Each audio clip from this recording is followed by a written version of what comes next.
A bold, simple lightning bolt names him instantly, Black Adam. Magic and might ride inside that shape, along with shock, strife, danger, and the destructive power of a godlike being. Callousness runs through him, complication too, and occasionally something close to controversy. Why does Black Adam keep resurfacing across decades of comics? Explanations wait inside the books themselves, scattered through a turbulent timeline of events that build his history. In 1945, the story opens inside the pages of Marvel Family No. 1.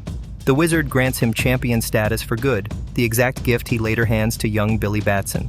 Unlike Billy, though, the vast, awesome scope of the power proves too much for him. Untold power corrupts Mighty Atom and earns him a new moniker, Black Adam. A word in an ancient tongue completes the transformation. An interview subject calls Black Adam the polar opposite of Shazam. He's an earlier champion, someone granted the same powers Billy Batson later wields. Corruption takes hold of him, and he turns dark. Originally, he carries the name Mighty Atom, and Mighty Atom does plenty of good. Absolute power, though, corrupts absolutely. Eventually, he decides to take over. Benjamin draws out the juxtaposition at the heart of the figure. Light and dark sit side by side in him, along with youth and arrogance.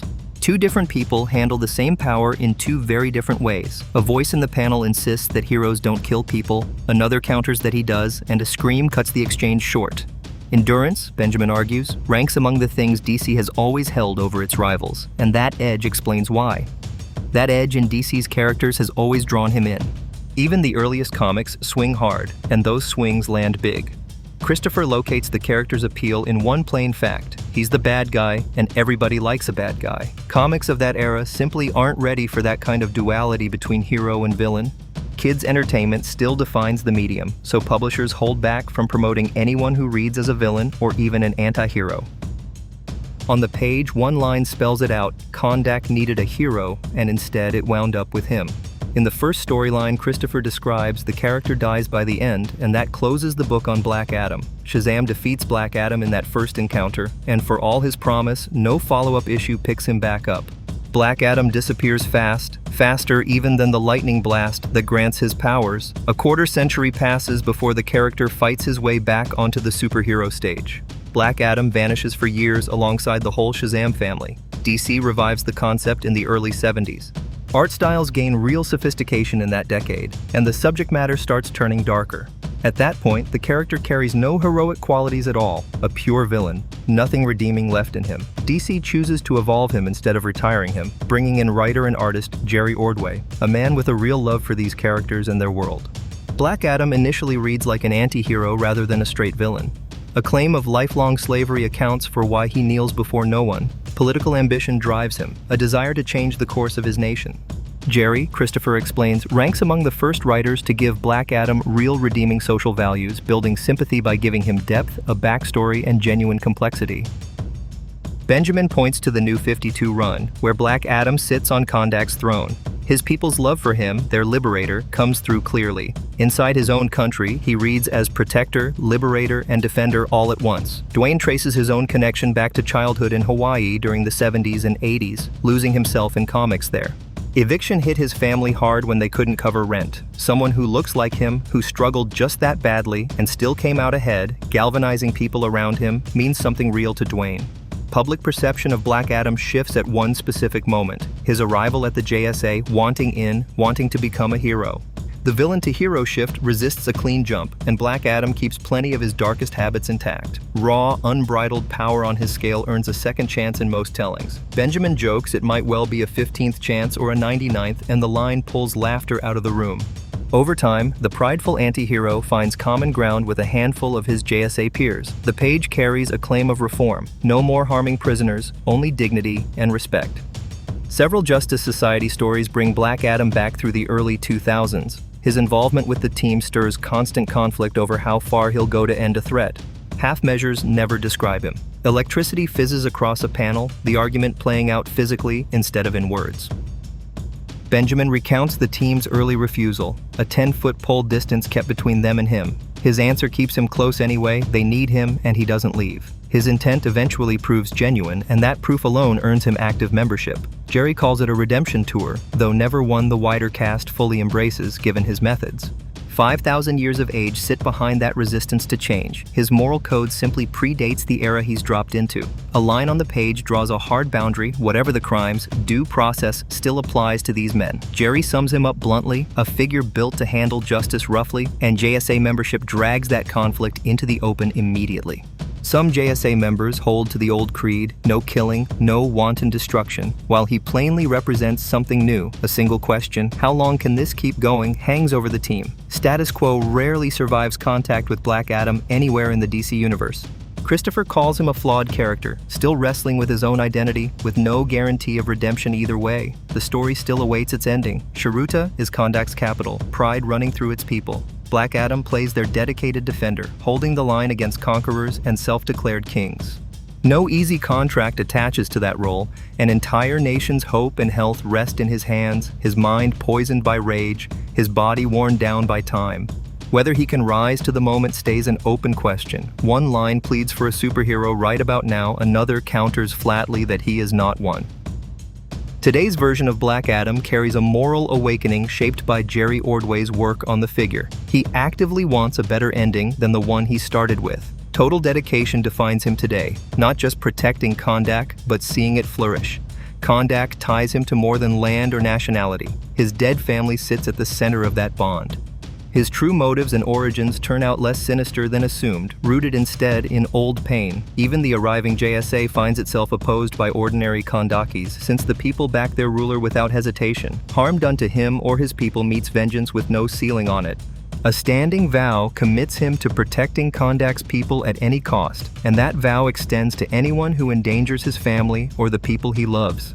A scream cuts through the scene, that vow playing out in real time.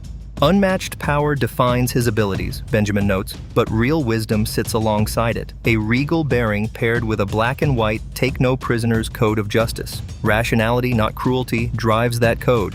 His darkness lets him do what conventional heroes can't. Dwayne closes on passion and loyalty, the traits people respond to most. That response, more than anything else, makes him their champion. A scream tears out of Black Adam, the footage opening on him mid-fury. Once a man, he carries power that has twisted him, with revenge blinding him and pulling him toward darkness. Fate sets him on a collision course with the Justice Society, champions of light standing opposite everything he's become. In the film, the team proves more than ready for the world, and they stand ready to save it. But where did this team come from? Questions pile up before explanations. What forged this group, what makes them special, and where do they go from here? Aldous Hodge steps forward and introduces himself as the actor behind Hawkman and Black Adam, the newest chapter of the DC film universe. He waves the audience toward the table, inviting them to settle in. For the next few minutes, the story belongs to the JSA.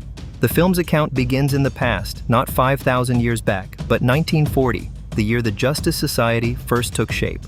World War II drags the planet into conflict, nerves stretched thin across the nation, and into that tension, the JSA's earliest adventures offer readers an escape and a flicker of hope. No superhero team in comic book history predates them.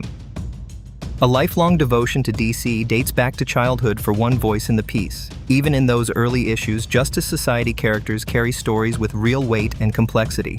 The concept itself breaks new ground for its era, and the team functions almost like a social club, gathering for meetings and hashing out how to stop whatever villain is causing trouble that week.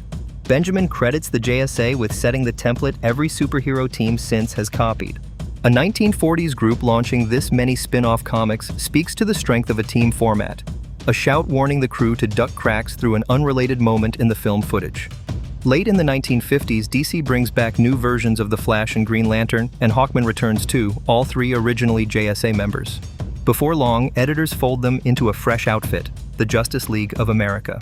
The word society, in the editor's verdict at the time, reads as too old-fashioned for the moment. Yet, interest in the original characters never fades, and DC eventually builds a second generation of the JSA around them. Black Adam resurfaces across several Justice Society stories in the early 2000s. Benjamin describes it plainly. Mathematically, Black Adam sizes up the team, judges them as underpowered, and folds himself in, an active member, not an enemy. A line of grudging relief crosses between two characters on screen, happiness neither expected to feel. Jerry points to constant friction running through the JSA's history, noting that the writers never gave Black Adam half measures. One line draws the boundary, the men in question deserve due process, a crowd erupts in screams, and the gods claim judgment instead. Dwayne locates the source of DC's staying power in that same tension. The characters carry edge, a little darkness, and that grit has kept them relevant for nearly a century. Superhero teams are everywhere now, Dwayne admits, but purists always trace things back to the roots. A legacy clings to whatever created an entire genre. He was a DC kid once. Somewhere along the way, he became a DC man, and shaping this new era of the universe matters to him more than almost anything else. Time has been kind to the Justice Society. The team endures, resilient across decades, and Hawkman embodies that resilience better than most. Carter Hall, his human identity, works as an archaeologist and inventor by trade, but he also carries a reincarnated spirit inside him, an ancient Egyptian prince named Khufu. Lifetimes stretching across the eons have sharpened Carter into a warrior with both a seasoned soul and elite combat skill. Flash Comics #1 marks his first appearance, brains and brawn combining into a hit figure who eventually rises to chairman of the Justice Society, a title he held until the original All-Star Comics run ended. That position returns to him in Black Adam. On screen, Carter Hall leads the JSA, a scream rising somewhere off camera, and a moment later a roar cuts across it in reply. Better known by his hawk-winged identity, he's spent life after life keeping a record of who he's been, moral convictions sitting alongside something savage underneath. A devoted following trails Hawkman on his own, and he receives the assignment that drives much of the plot, to bring Black Adam to justice. One voice insists heroes don't kill people. Black Adam's answer comes flat, he does. Aldis lays out the history between the two. Hawkman once served as a prince in Egypt, a near neighbor to Black Adam's Kondak, so old ties run beneath their rivalry. Both men chase the same goal from opposite directions, and that's exactly where they collide. A warning about no more extrajudicial killings meets a flat refusal of help. A scream cuts through the exchange. The film's logic pulls the audience toward both sides at once, and the story never tips its hand about who's right. Groaning bodies litter one exchange, a line landing hard, "Stop killing people." "They only look dead," comes the reply. Saving them required waiting until someone was watching. Both things can be true at once in a world this complicated, one voice concludes. An order to activate infrared cuts through, part scientist, part gladiator, describing the man giving it. Nth metal, an alien mineral that defies gravity, powers Black Adam's abilities, and that same material shapes the Hawk Cruiser. The original silhouette from the comics stays intact, filtered through the production's own spin. One voice reaches for the word stunning to describe it. Roughly the size of a 757, the Hawk Cruiser dwarfs expectations, genuinely huge by every account on set. A shout to brace rings out. Comics and graphic novels shaped an entire childhood for the speaker recalling it, with imagination built on the superhero genre from the ground up. Playing Hawkman checks off a bucket list dream. Aldis brings a regal quality to the role, wickedly funny underneath the bravado in one account. A Hawk's call punctuates the point. Leading the Justice Society makes for no simple job, but Hawkman doesn't carry it alone. Dr. Fate enters, his longtime friend and teammate, part paranormal prophet, part merciless mage. His own strip debuts inside More Fun Comics #55. Kent Nelson's life turns forever the day he uncovers the tomb of the wizard Nabu, a mystical force sealed inside the helmet of fate. A Lord of Order today, Dr. Fate keeps chaos in check and holds the world's balance steady. Charm and humanity needed a home inside this strange, powerful figure, and the production finds them in Pierce Brosnan. Playing one of the oldest characters in the DC comic canon falls to Brosnan, by his own account. Teleportation sits among Dr. Fate's powers, along with a genuine ability to glimpse the future. Wisdom defines him, the team's moral compass, holding a wide view of the universe that few others share. His advice cuts simply, spend your thoughts on what you can change, not what you can't. Kent's father, an archaeologist, brought his young son into the tomb where they found the golden helmet together, and his father died soon after. A curse clings to the helmet, demons riding along with whoever wears it. Emotional turmoil runs underneath Dr. Fate's calm exterior even now, though warmth and kindness never leave him. Praise passes between two characters over strong work done together, and a first outing earns a shout of bravo.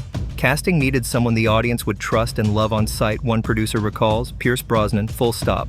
The crew nicknames him Father Pierce, a living legend and, by several accounts, the most down-to-earth person many of them have ever met.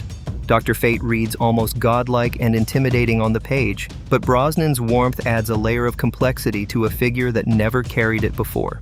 10 years and 4 James Bond films behind him, Brosnan still calls nothing comparable to this role. New recruits keep the Justice Society expanding, young heroes committed to doing good without losing their sense of fun. Junior status aside, the forecast in Black Adam still demands justice. Joan points to Cyclone and Atom Smasher's first mission together, senior members clashing against the newer generation's instincts. A shout of frustration interrupts a scramble across the scene. Both newcomers to the JSA, Cyclone and Atom Smasher, are still learning to use their powers, by one actor's account. A voice vows to arrive any second. Atom Smasher comes across as awesome and funny. Noah's version controls the density of his own body and can modify his molecular structure at will. On the page, Atom Smasher reads straighter and less playful. Hiram credits Noah with finding the character's humor. A voice calls out that help is zeroing in. Another scream tears through the chaos. Quintessa describes Maxine Hunkel, Cyclone, a 19-year-old who bends wind patterns and warps sound waves. Understanding the figure meant blending modern dance, acrobatics, circus work, and combat into one physical vocabulary. Chemistry between Noah and Quintessa reads as phenomenal on screen. In Hiram's assessment, Quintessa calls Noah practically a brother. The cast improvises new material take after take, riffs building on riffs. A quick exchange lands between the two characters, wind versus growth, powers compared like party tricks. The story needs their uncertainty, Quintessa argues. Both characters are still figuring things out, much like the actors playing them in real life. A spark of something flickers between the two, though survival and mission take priority over any romance. Hawkman's voice cuts through, demanding to know what's holding the pair up, and a quick call to move snaps them back into motion. Complicated histories shape both characters in ways that reach into the plot itself. A villain gave Cyclone her powers, nanobots injected into her bloodstream by a scientist who kidnapped her at 15. Atom Smasher, meanwhile, is the godson of the original Atom but the grandson of a DC villain named Cyclotron. A line about the suit passes between characters, one admitting he watched the hero as a kid, and a warning trails after it. Don't damage something vintage.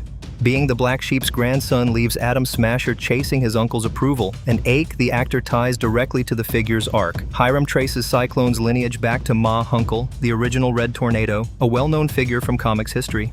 Quintessa feels the character honoring her grandmother's legacy on screen and feels her own family's pride doing the same thing off it. Proof of what's possible, laid out for them to see. A first costume fitting sticks in Quintessa's memory. Stepping in front of the mirror, the reaction slips out unfiltered. Being trans and non-binary makes a project like this feel different, more personal, a chance to see herself represented inside a genre she loved as a kid. Wanting to be a superhero was never abstract, and bringing that childhood wish to life feels almost unreal. A groan of effort punctuates a stunt beat. Imagination runs wild over who might join the roster next, and that's part of the thrill built into comics. The guard changes, the lineup evolves, and the possibilities never really run out. A Hawkgirl tends to follow wherever Hawkman goes, and Dr. Fate's helmet has a habit of finding new owners fast. Cyclone and Atom Smasher may yet cross paths with their costumed relatives. Black Adam's fate stays open too. Bigger, badder, more breathtaking, the DC film universe keeps growing by every measure. The world calls for heroes louder than ever, and the Justice Society stands ready to answer that call. A toast closes the piece to now, to what's next, to the team itself. Thanks go out for sticking around, with a promise to see everyone again down the road. Producers frame the pitch bluntly. Black Adam has held the target position from day one, the character everyone keeps circling back to. Other heroes cross the table over the years, and plenty of chances come and go, but none quite fit. Ambition drives the choice. If the studio commits, it commits fully, big scale or nothing. Dwayne Johnson stands alone, the only name considered. Nobody else fits. On screen, a phrase in an ancient tongue cuts through the static, crackling energy answering it. The actor traces the role back to childhood, to comic books read cover to cover. Black Adam catches his attention early among the rare superheroes, villains, or anti-heroes who actually resemble him. That resemblance outweighs whatever label attaches to the character. It matters more. Decades later, the same actor places the project's origin in the mid-2000s, first raising the idea with Warner Brothers. Recognition cuts against him. None of the built-in fame surrounding the DC characters everyone already loves attaches to Black Adam. No shortcuts exist. Getting the studio to commit takes years, a timeline rarely granted. A persistent hazard of the industry is that a project can stall in development for years without moving an inch. At one point, the team leans toward folding two heroes into a single script, introducing Shazam and Black Adam side by side. The idea buckles under its own weight. Both characters need more space than one script can hold, and the script shortchanges both. The joint script takes shape, tension building on set over getting the movie right, thick enough for everyone to notice. Dwayne speaks up first, judging the combined approach unfeasible and pushing to split the two properties. Shazam breaks off into its own movie, Black Adam breaks off into his. Once the two projects separate, everything accelerates. Momentum takes over almost overnight. A colleague describes Dwayne's grip on the material. He knows the script backward and forward, the film belonging to him in every practical sense. Fame alone doesn't explain it. He found the project, championed it, and shaped it across more than a decade of development. Passion like that changes the atmosphere on set. Standing beside someone so committed to the craft, whatever form that craft takes, energizes everyone around him. That same drive pushes toward raising the bar, literally, for what a big, epic superhero story can look like. Professionalism marks every project he touches. Black Adam layers in something extra, though, one the colleague traces to years of waiting for this exact role under heavy expectation. Extra preparation shapes every scene, with genuine thought behind each choice he makes. Looking back, the actor admits he always knew this role would push him harder than anything else in his career, if the film ever came together. No exceptions applied. Nothing about that expectation eases once the cameras start rolling. Writers framed Dwayne's casting around raw power from the start. Whoever he played needed to reorder the entire hierarchy of the DC universe, someone strong enough to put Superman on his heels. Justice matters to this character, but only on his own terms. Nothing softens him. His creed reduces to something blunt: prove strength, destroy the enemy, and little else registers. Mercy, when begged for, finds no answer until the last breath leaves him. Wild characters who march to their own rhythm draw universal affection on this production, the complexity built into Black Adam giving any actor playing him room to show genuine range. Few roles offer that much space at once. The character's contradictions form the whole appeal rather than a flaw to smooth over. A superhero movie still needs its spectacle, the powers and pizzazz audiences expect walking through the door, the scale that separates this genre from any other kind of drama. Genuine acting and real heart underlie that spectacle in this film, though. Two performers duke it out for real. Nothing about the fight looks staged. A cast member credits Jaume, the film's director, with warning everyone early how technical the shoot would turn. Every phase runs short on time: the days to plan, the days to execute the plan, the days to actually shoot it. None of it ever amounts to enough. Building some of these environments proves difficult on its own, even before a camera rolls. A DC film at least offers a real advantage: license to build environments that don't exist anywhere else, making the process both exhilarating and demanding at once. Jaume picks up from the big set pieces first. Imagining an entire world takes no effort, but deciding how much of it to physically build takes genuine judgment. These productions run enormous, kaleidoscopic in scale. Walking onto the stage without knowing exactly what a finished set will look like. A genuine thrill runs through it every single time. Tom Meyer, the production designer, builds a genuinely unique world for this film, with sets that have no equal anywhere Jaume has built before. For an actor, the Kondak set plays like make-believe at its most convincing. No pretending required. Stepping onto it removes the need to imagine anything. The world simply stands there, built down to the smallest detail. Standing inside it, the illusion disappears entirely. It simply reads as real. The daily obstacles never reach the audience. The speed bumps, the workarounds, the small crises solved before anyone outside notices. None of it reaches outside. Cast and crew simply show up, do the job in front of them, and build something like a family along the way. That kind of shared DNA changes what a set can survive. Everyone pulls together no matter what. The best idea wins regardless of whose it is, and every person on the crew has someone else's back. Trust like that makes almost anything possible. The unit stays tight. Something galvanized and family-like runs through the whole production. Being part of it feels rare. The studio has wanted a foothold in the superhero world for a long time, a producer notes. That moment matters. Watching Dwayne Johnson step in front of the camera playing Black Adam for the first time marks a milestone for the whole team. In Aldis Hodge's telling, it lands as huge, plainly. What he loves most about this film sits in its heart: a genuine fight, a real struggle, a reason behind all of it. The characters fight for something specific, not for spectacle alone. No hero like him has come before. Near light speed closes distances around him instantly, and raw strength lets him overpower anything standing in his path. Magic answers his call with a readiness matching brute force, conjuring effects on screen that brand him in this introduction as an outright powerhouse, unlike anything the genre has offered. Tone drives everything here. Decades of well-executed films already sit behind the superhero genre, setting an unusually high bar for anything new arriving now. Comic book heroes and villains typically split into clear sides, black against white. An anti-hero instead settles into the gray between them, holding darkness that ranges from a trace to a great deal depending on the character. Walking the line between doing right and doing what the moment demands draws a member of the creative team in immediately. Clint Eastwood's characters from the 70s come to mind right away, men who deliver justice once the system around them collapses. Nobody else manages that. Nothing quite like that figure had turned up yet in the superhero genre, the gap itself sparking genuine enthusiasm. Black Adam crosses a particular line, one that opens far more room for savagery without the usual weight of accountability in this telling. Dwayne Johnson names Black Adam the hero of Kondak's people, their champion in every sense of the word. Hope narrows to one man. No superhero movie before this film tackled substantive questions about what freedom or liberation actually look like in practice, according to Johnson's view of the story. Kondak has only him. Superman and Batman aren't rushing in anytime soon. A superhero seems overdue.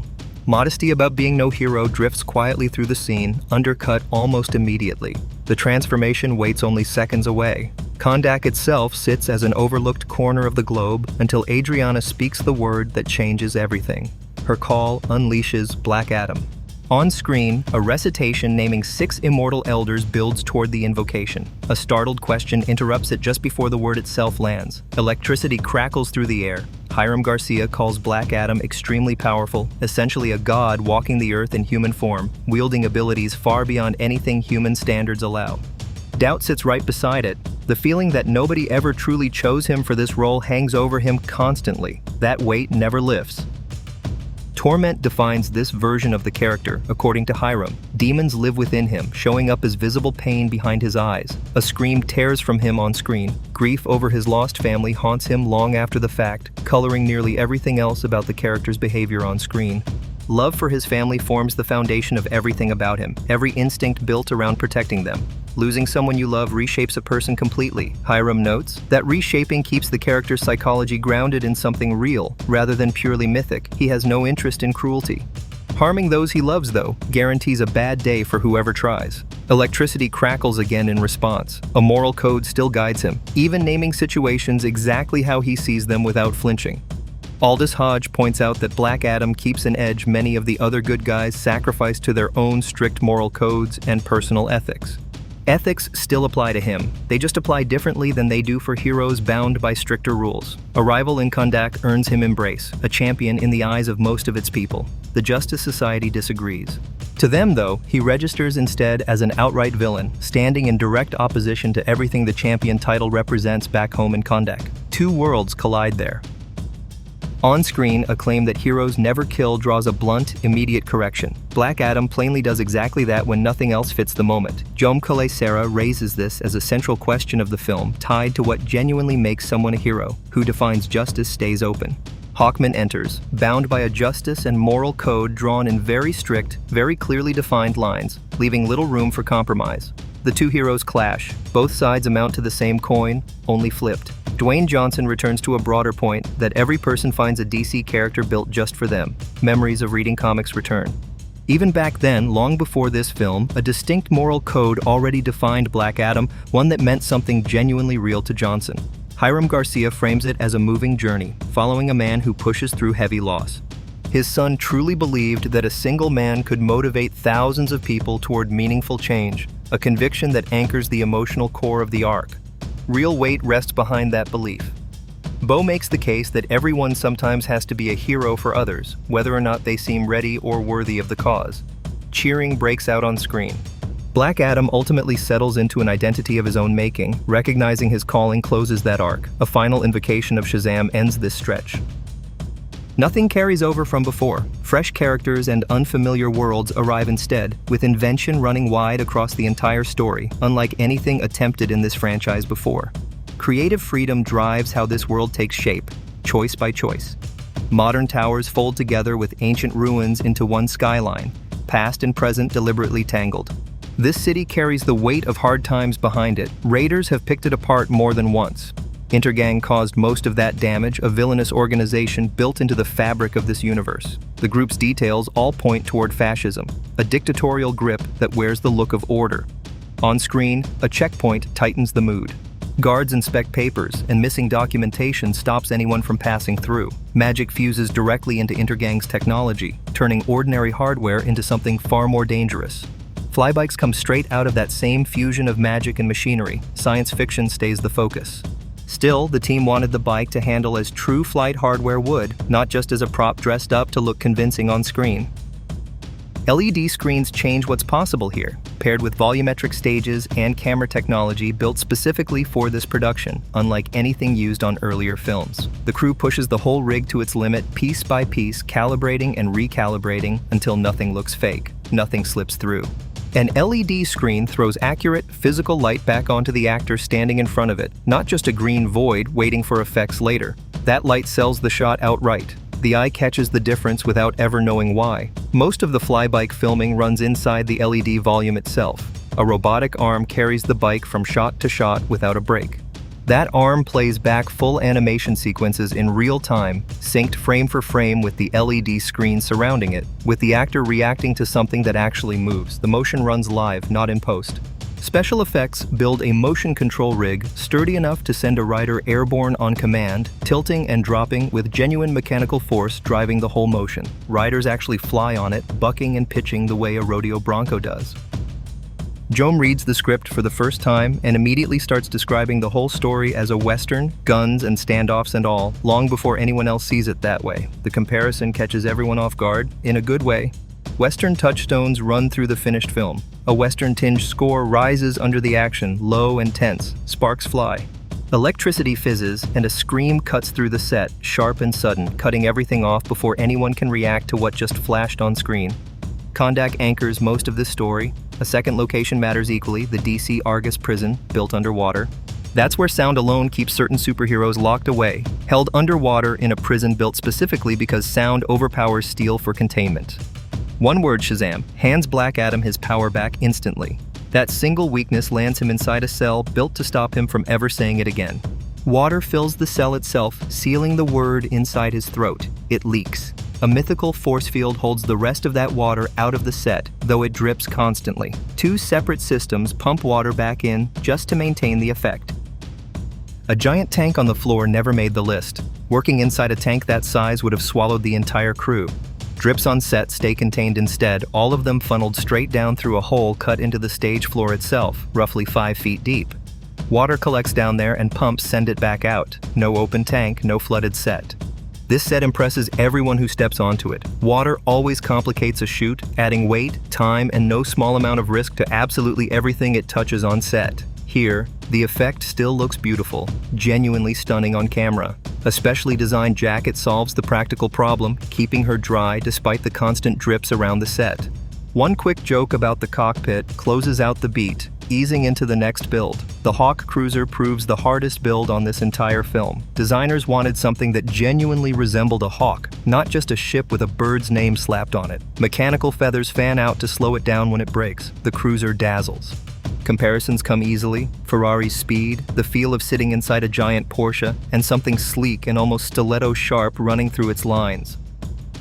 Older McLarens supply plenty of that inspiration. Size alone makes a statement. This thing dwarfs everything around it. Heft matters too. The team leans into it hard, building something close to the size of a genuine 757 passenger jet. The wings move.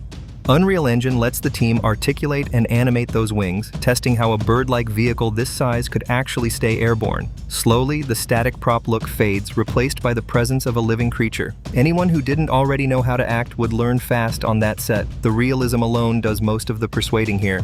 Simply stepping onto that set turns someone with zero acting experience into a believable actor almost instantly. He laughs, admitting it freely. The job, he adds, turns out easier than anyone expects on account of it. Joam chases perfection relentlessly, set after set. Untried ground keeps opening up, in storytelling and in the technology built to support it. Nothing stays safe. The team leaves no limit untested and no boundary unpushed, breaking rules outright when the story demands it. That kind of ambition means something specific inside a genre this crowded, as the superhero space rarely rewards this much risk. On screen, a life of slavery ends in death, with the same voice claiming rebirth as a god. The two lines are cut together into one boast before the audience even sees a face. Lightning bookends it. A single word, spoken as if it were an incantation, closes the clip and marks Black Adam's entrance. Making Black Adam fly without repeating the visual language of ordinary action movies poses the central challenge of the whole film. Nothing else compares, he says. He sets out chasing a different vision, something unique from the very start. Passion runs through everything he touches, but this project carries a weight the others never did. Joam's expectations for Black Adam register early, impossibly high among the people building the film around him. Everyone understands that the result has to land in a meaningful way, with no shortcuts allowed. Assembling the best of the best around him starts with the special effects supervisor J.D. Schwalm, an Oscar winner for First Man. Tech genius undersells him, honestly. No two productions hand him the same problem, always something to build or invent from nothing, with colleagues joking he leaves MacGyver in the dust. A crowd's chant floods the frame, the same call for the champion rolling forward twice in a row. Adoration builds before the story even clarifies why. In the concept the filmmakers describe, Black Adam reads as something closer to a heavenly being than a typical hero, a god moving through the world. Power radiates from him constantly. He floats rather than walks, since Joam wants that power visible even at rest. Wasting energy on ordinary steps doesn't suit a figure built on this scale. No walking, no stepping. Hovering and drifting in their place, the motion never stops building toward one thing, a presence too big for the ground. Those powers read as second nature for Dwayne rather than spectacle, and it shows in how little the effects seem to cost him.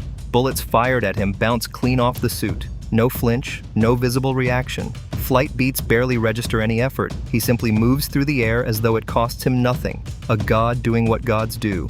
J.D. Schwalm pushes to fold in as much technology as the rig can carry into the setup, aiming to make it fast and easy for Dwayne to get in and out of it. The team drops harnesses early. In their place, they talk through some kind of rig, a mechanism able to grab hold of him and lift him to extreme heights without risking his safety. JD comes up with an answer, a giant robotic arm reportedly bought secondhand from a car factory. Dwayne sits right on it. The arm does the rest, delivering takeoffs, lowers, and hovering passes that come across as seamless and smooth on screen. Whenever a shot calls for a robotic move, JD sends his team in first to run a 3D scan of the set. The scan drops straight in. From there, a team of animators choreographs the move by hand, frame by frame, before the robot ever executes it on set. JD builds another platform for Dwayne, this one riding on wheels that turn a full 360 degrees and glide him anywhere across the set. The idea traces back to a random night watching a robotic segment on 60 Minutes, carts fitted with omnidirectional wheels rolling across the screen. Something clicks. Right then, the method for the film locks in. Each cart carries 4 of those wheels, capable of pushing forward, backward, left, or right, and able to spin flat on its own center point without ever changing direction first. Gadgets pile up across the shoot, endless amounts of them, all designed and built by JD and brought onto this particular movie. Nothing goes to waste.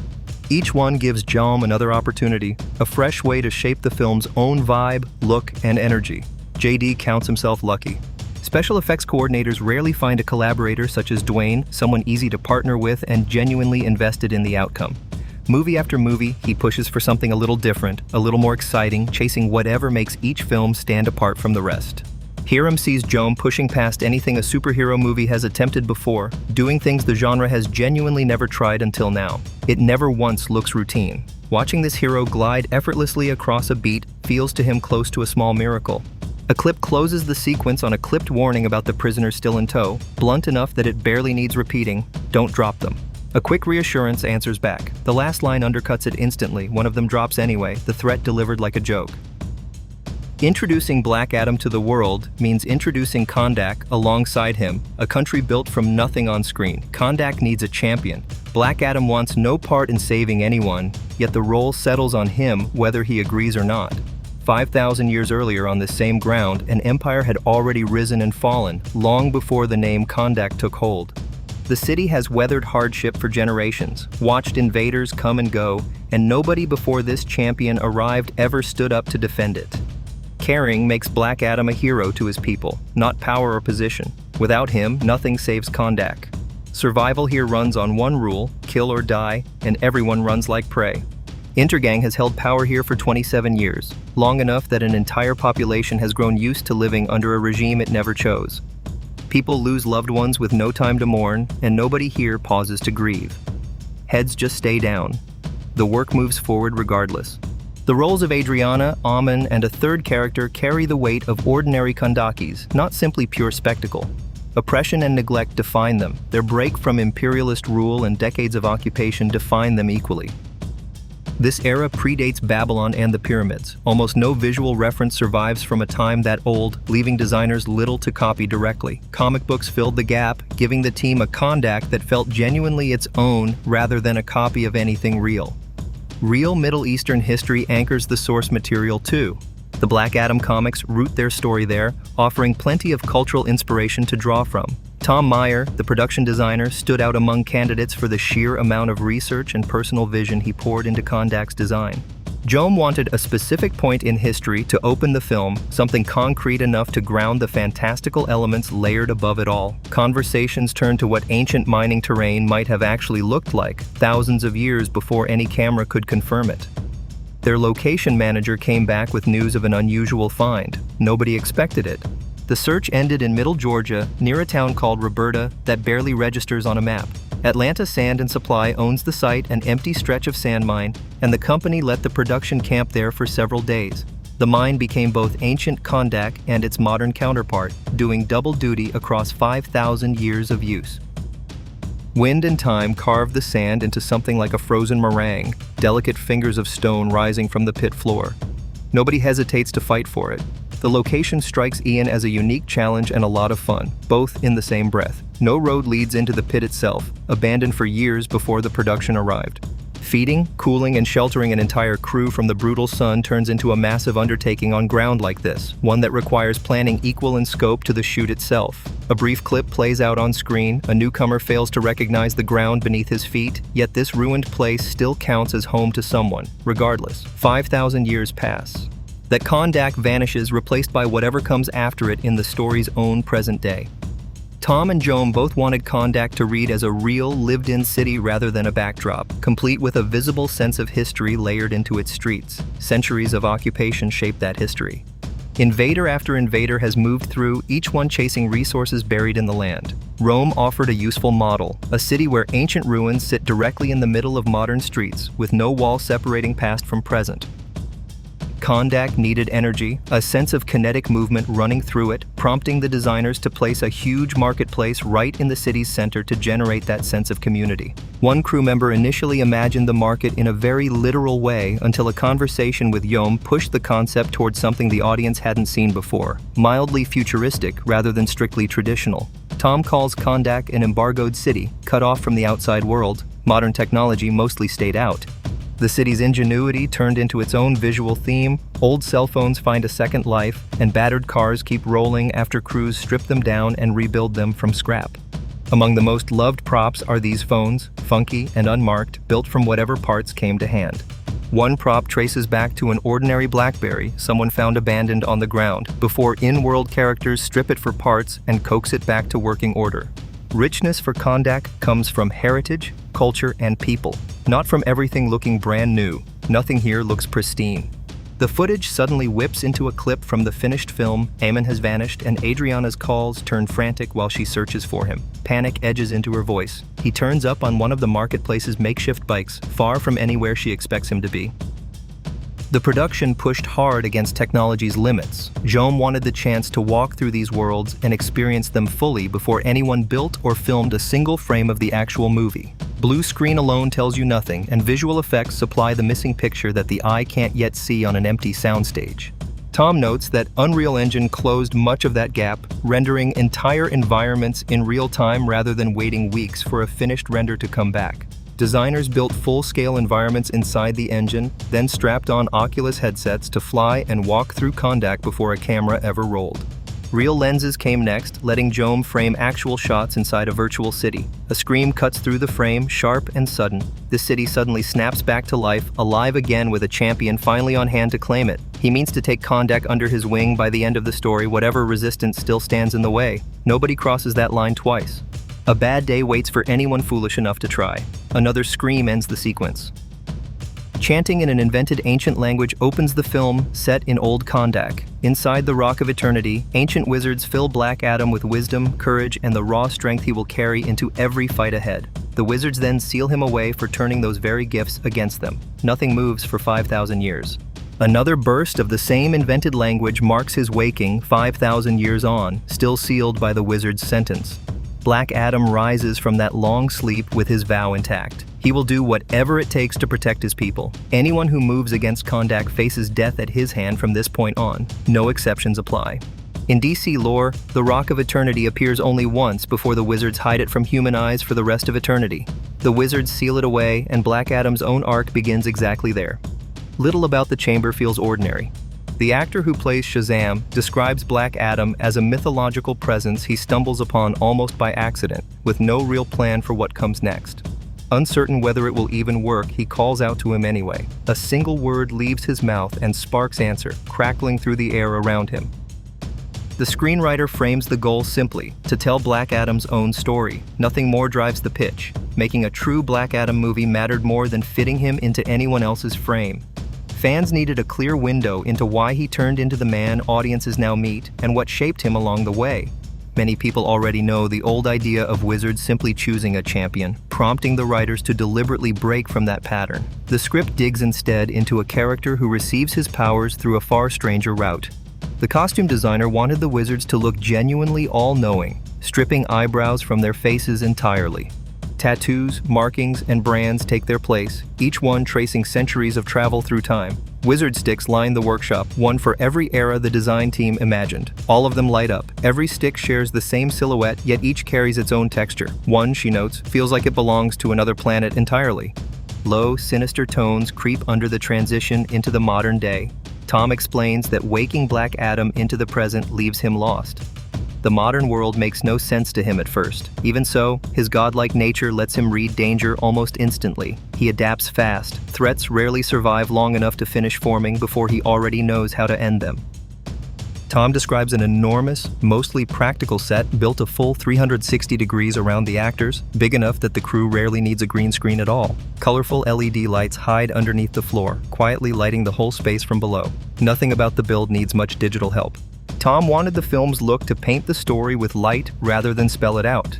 Clarity stays deliberately out of reach at times, keeping the images from ever reading as flat or one-dimensional. Viewers have to search the frame themselves to find the truth of each shot. Nothing stays simple. A production designer remembers the first day on the Rock of Eternity build, just wanting to see the set for himself. Walking in, the whole studio opens up around him, far bigger than he expects. Enormous scale fills the space, dominated by one massive set piece at its center. Nothing else compares. Rock of Eternity shoots on day one, before almost anything else, built with a large practical extension behind it. Tom calls the Rock of Eternity the true birthplace of Black Adam. To root Kahndaq in a deeper history, the filmmakers invent an entire Kahndaqi language from scratch. He finds the made-up language endlessly fun, one of his favorite parts of the whole build. The language feels real. Within it, Adriana keeps the secrets and lore of Kahndaq safe, and she alone can read that ancient, invented script.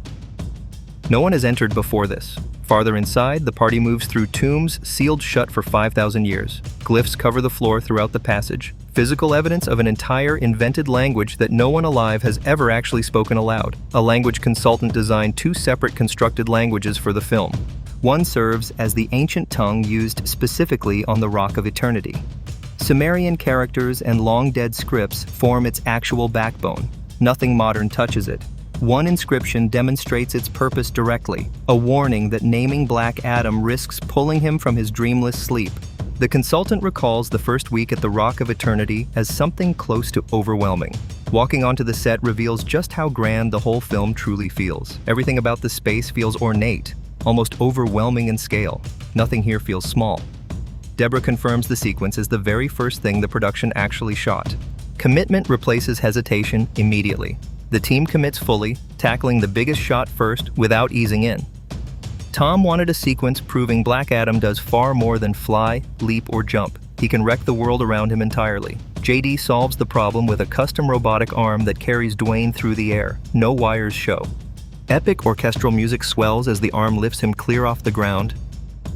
The team keeps the move itself simple. Black Adam stands still, then rises straight into the air on the rig. It works. Watching the robotic arm pull that off lands as a genuinely big high point on set. Confidence spreads fast, everyone senses the shot will work and look good.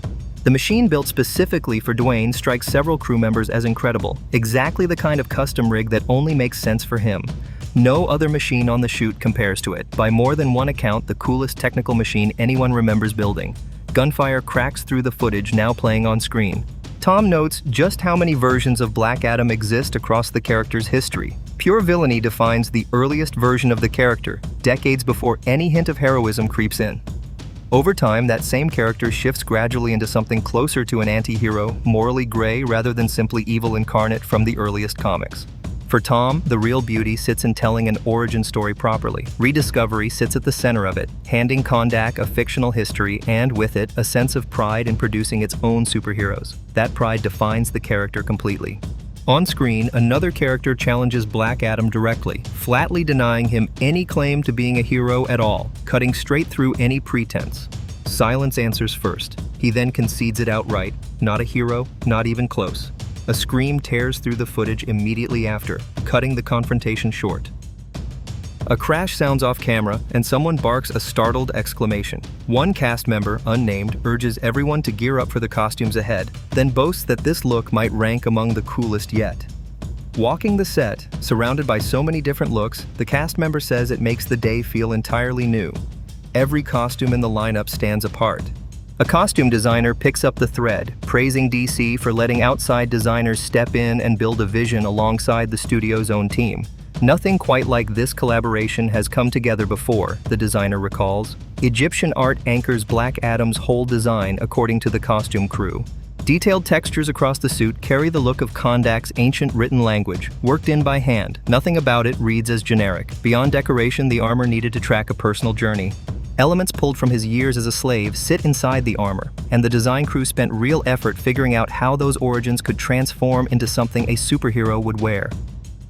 Sparks fizz and crackle across a test rig.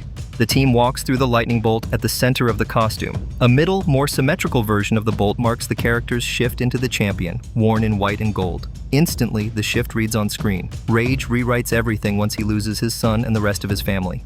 The bolt grows bigger, sharper, more pronounced, and Dwayne Johnson passes fully into Black Adam, the suit darkening around him. Dwayne Johnson tries on the suit for the first time and hates it immediately. Heavy muscle padding fills the costume, flattening years of muscle built the hard way. The suit resists him at every turn, not the other way around.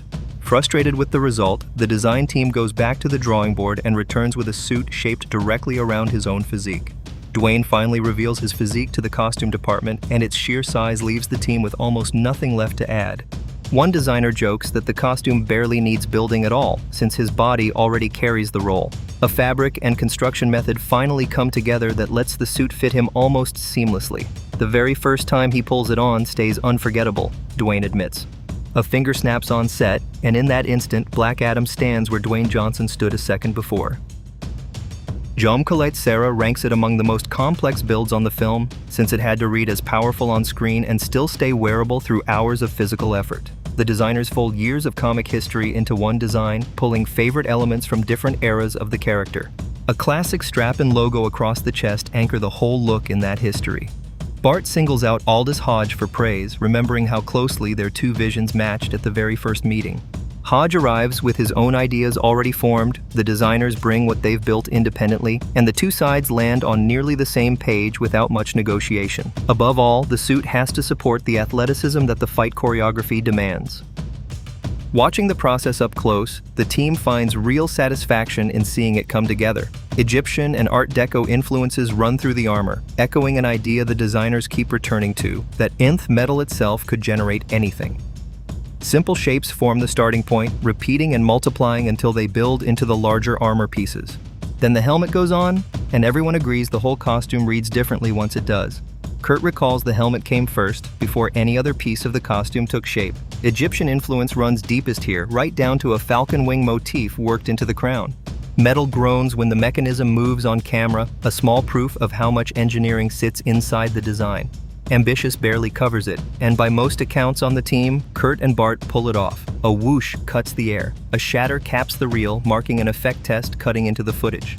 Kurt walks through the team's plan to build Dr. Fate into a largely computer-generated character, given everything the role demands. He floats, hovers, and wears a cape meant to reflect flashes of the future, on top of a helmet loaded with detail. The choice to rely almost entirely on CG lands early in pre-production and holds through the shoot.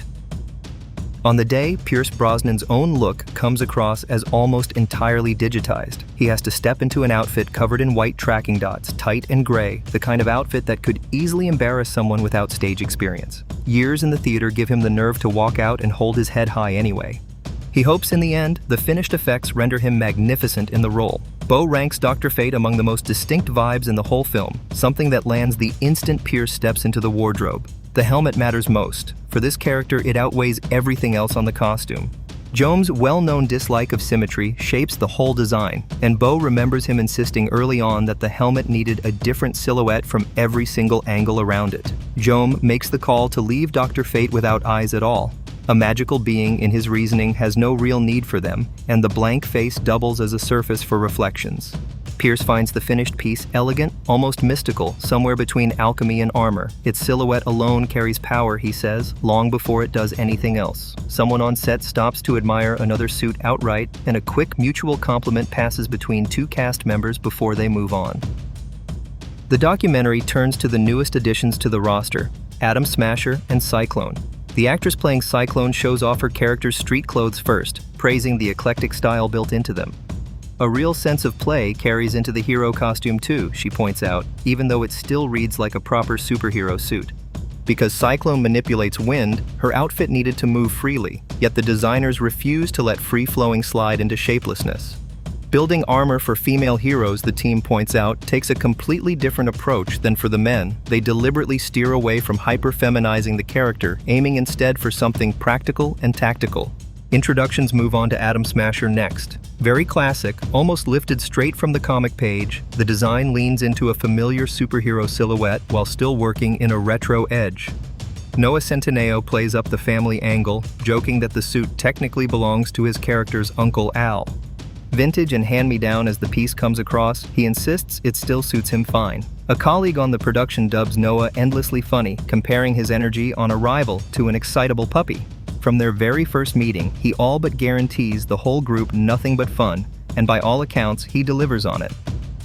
Noah doubles down, insisting his own suit stands as the best of the whole group and means every word of it, no false modesty about it. If anyone else's had come out better, he'd happily admit it. Nobody's does, not even close. An apology cuts through the air after something breaks on set, one crew member asking whether the damage cost much. A co-star jokingly vows to settle the score once they're back on the ship, and the target answers with a quick, deferential "yes, sir," before the rest of the back and forth dissolves into inaudible chatter. The chance to introduce a completely new character counts as a rare kind of luck in this business, one designer reflects. Joam Collet-Serra acknowledges the sheer difficulty of getting superhero costumes right. Each design has to hold up on its own terms and still flatter the actor wearing it, all while carrying the weight of fan expectation.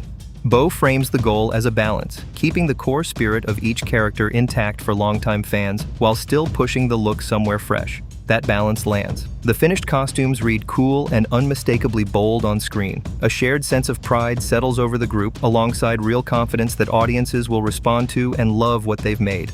On screen, a crowd chant swells around the champion, the words repeating until they blur into one long cheer. Sparks crackle and spit while the opening title burns onto the screen. Rarely does a role like this arrive more than once in a career, one producer reflects, and luck decides whether an actor ever lands it. Watching a superhero movie tear through its own world remains the real thrill of the genre, he points out. Two of DC's most towering heroes collide for the first time. Their clash leaves genuine wreckage behind. Scale drives every beat of the action that comes next. A lifetime of preparation sits behind Dwayne's turn in the role. The same voice points out before a startled gasp and a single word, "Wizards," cut through a burst of footage from the finished film.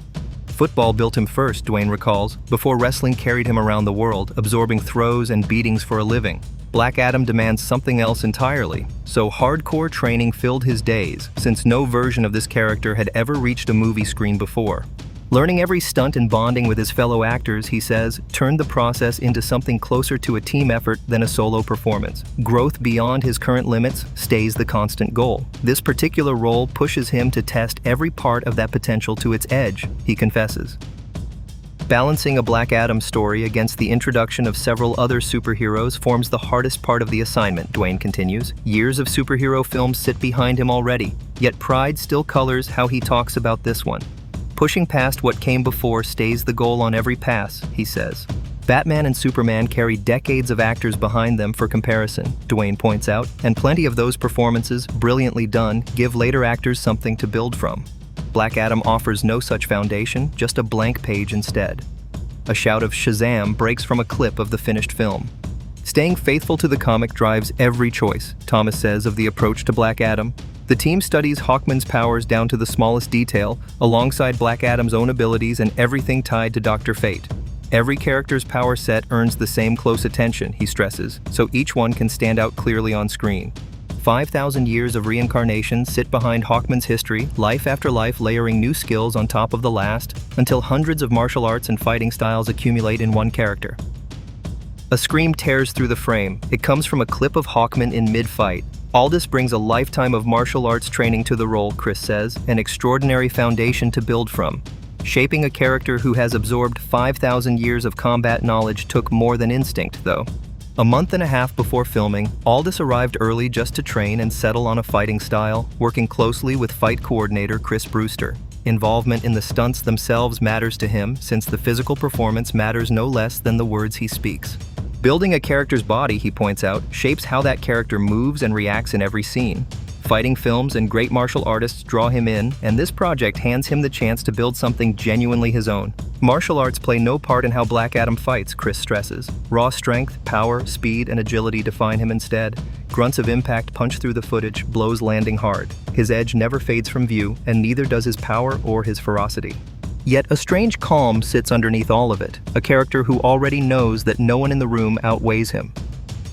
Past roles came with their own training, diet, and technique tailored tightly to the part and then set aside once filming wrapped. Normally, an actor sheds that discipline afterward and drifts back toward an ordinary routine. Months upon months of preparation for this part changed that pattern entirely, until the training itself stopped feeling like preparation and simply turned into how he lived.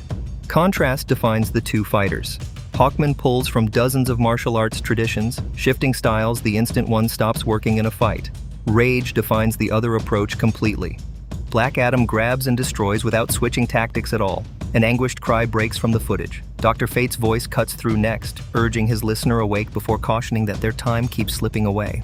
One of the standout fights in the film centers on Teth Adam stripped of his powers, reduced to an ordinary man fighting his way past a wall of prison guards. Energy shifts completely in that stretch, trading flight and impossible physics for a grounded, gritty brawl that stays rooted. Phantom cameras mounted on a brand new Technocrane capture footage in a way never attempted before, Chris points out. Nearly 1,000 frames per second pour out of those cameras, stretching motion into extreme slow motion. Standard filming at 24 frames per second usually lets an editor fake a hit without any real contact. Here, though, real contact often turns into the only way to sell the punch, and that choice sharpens every clash on screen. Ripples run visibly through a body on impact, and water sprays off helmets in slow arcs. Rain pours steadily across the set, turning the entire floor into standing water. A striking set to take in, Chris reflects, and equally enjoyable to work inside. Another shout of Shazam breaks out. Big productions already fill his resume, Bo notes, yet nothing before matched this film's scale. Warner Brothers, DC, and New Line handed the team full freedom and told them to chase every idea, sparing no expense along the way. The sky genuinely marks the only limit on this one, he adds. DJ rises to meet every demand of the role, in Jones' account, delivering a performance built on real effort. Discipline defines his approach from day one, the director says. Nothing about this shoot asked less of him than the hardest work of his career, Dwayne agrees.